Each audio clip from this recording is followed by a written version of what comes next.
morning and welcome to USCA's Learn to Crochet series. My name is Donnette and I thought for the first video I would talk about, for people that have never dealt with yarn, I would talk about different types of yarn and hooks and accessories, and maybe give a couple pointers about patterns. So let's start. Well, first of all, let's start with the type of yarn. There is all kinds of types: wool, angora, acrylic, silk, cotton, cotton thread. Those are just a few of the types. The weights, there are 7 different weights of yarn. Starts with lace, superfine, fine, light, medium, bulky, super bulky, and jumbo. And they have numbers that correspond to them, from number 0, which goes with the lace, up to number 7 for the jumbo. Here's an example. The label on the yarn will always have the number on it. This is the number 4. This is a medium weight yarn. And yarn also comes in ply. 1 ply, 2 ply, 4 ply, 3 ply. And I just want to show you an example of that. This is the number 4 yarn. This is also a number 4 yarn. But if you look at the 2 samples, you can see the difference in the width of them. So be aware of that when you're looking for yarn. They also have on the label, here's the color, off-white, and the number is, where's the number? 0514. That'll be on your patterns. This is a, Karen is the company name. There's no brand name, it's just a worsted or medium weight 4 ply. So it is 16 ounces, and it always gives you approximate yardage, 812 yards in this one. This one is a 3.5 ounce, and it has 192 yards, sorry. And the brand name is Impeccable, and the company name is Loops and Thread. And so if a company has different brands of yarn, you'll always look for that brand name. This is Red Heart, the company, Boutique Unforgettable. Also on the labels, they give you all the washing instructions. Over here, it's washable. This is the bleach. Do not bleach it. This is drying, and the little circle means dry on low. This is do not iron it. And if you needed to wash it by hand or any other symbol, it would be here in this circle. This particular, I also want to talk about dye lots. This particular yarn has no dye lots, so that's good.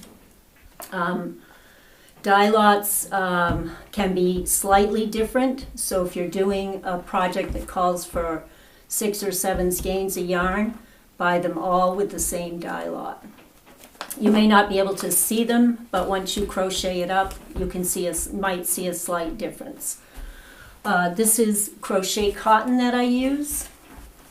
This is a 2 ounce skein. This is a 2.5 ounce skein. Sugar and Cream, Lily is the company name. Sugar and Cream is the brand name. This one has 95 yards, and this one has 120 yards. So those are important because your patterns are always going to tell you how many yardage you need for your product or your finished product. This is called thread.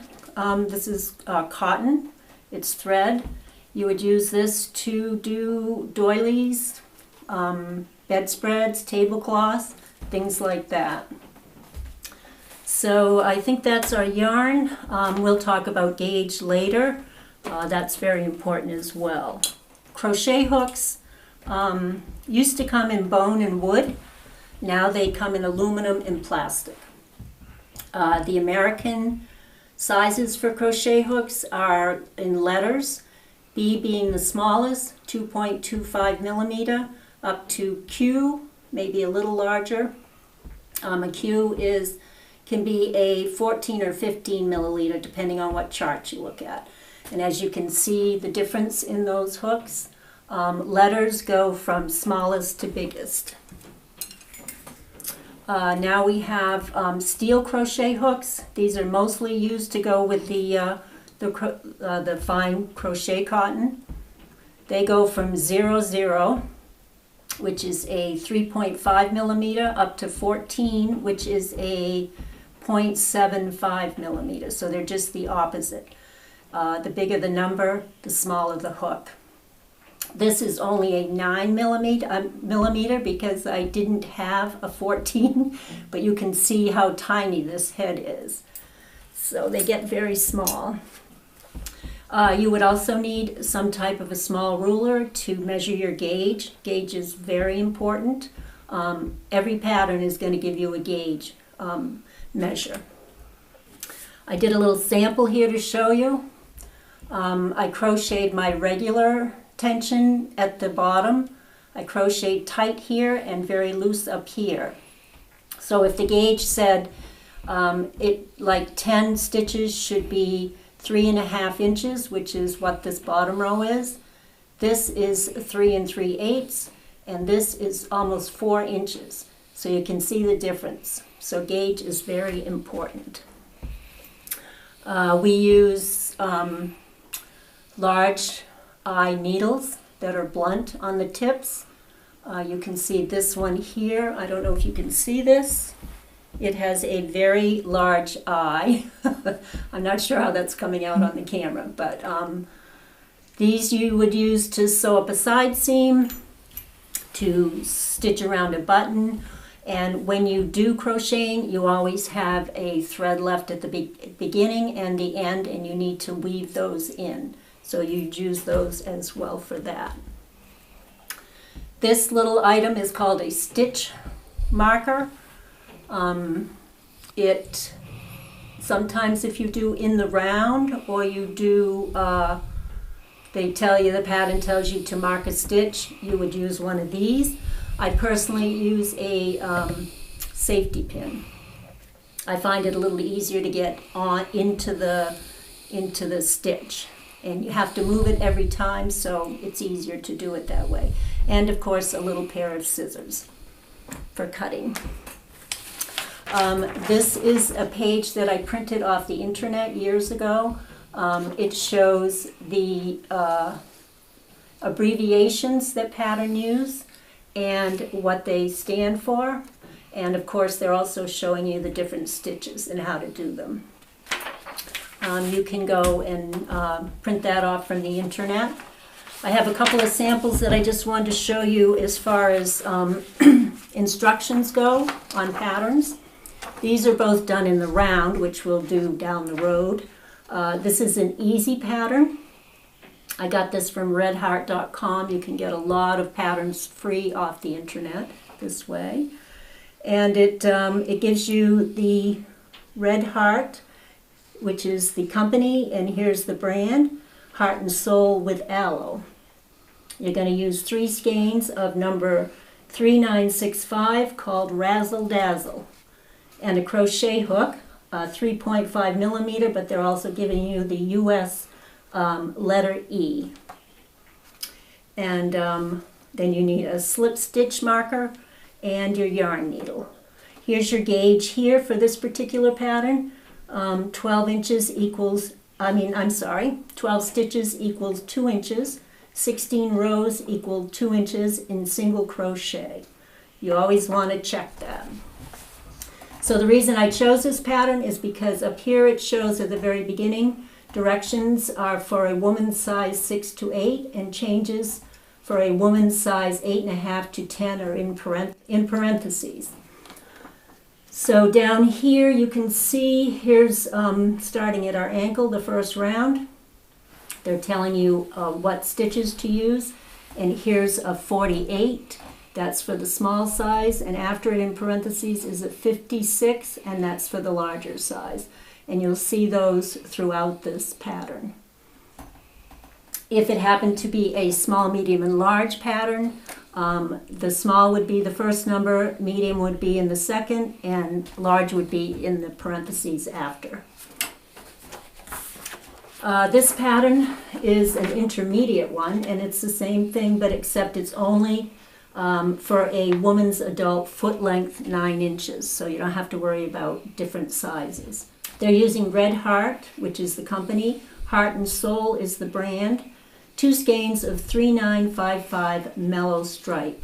Crochet hook again, 2.75, and here's your US number C. Stitch markers and yarn needle. Up here is your gauge. Again, make sure you always check your gauge, very important. This particular pattern gives you a gauge swatch. So you just stitch that and make sure it measures 4 by 4 inches. Now on this pattern, I wanted to show that they also use brackets. Down here is a single crochet in each stitch to next marker, 3 single crochets in marked stitch, and then it says twice after the brackets. So you're going to repeat those 2 times, that particular instructions. Further down, we have a little asterisk here. Skip next stitch and V-stitch in next stitch, and then you would repeat from the asterisk around, because this is in the round. If it was a flat piece, it would say repeat from the asterisk 3 times, 4 times, however many times they want you to repeat that. So what you're going to do when there's asterisks is you're going to stitch this first stitch, and then you're going to repeat it as many times as it listed here. So if it said 3, you'd be doing 4 times. I also wanted to point out that sometimes they just use parentheses to give you a little information, like here, chain 3, parentheses, counts as your first double crochet. So those are the patterns, and I think that pretty much, I hope I didn't go too fast with all that, but that pretty much takes care of, I think, everything that we need to learn to start our stitching. So thank you for joining me today, and watch for my next video, and take care.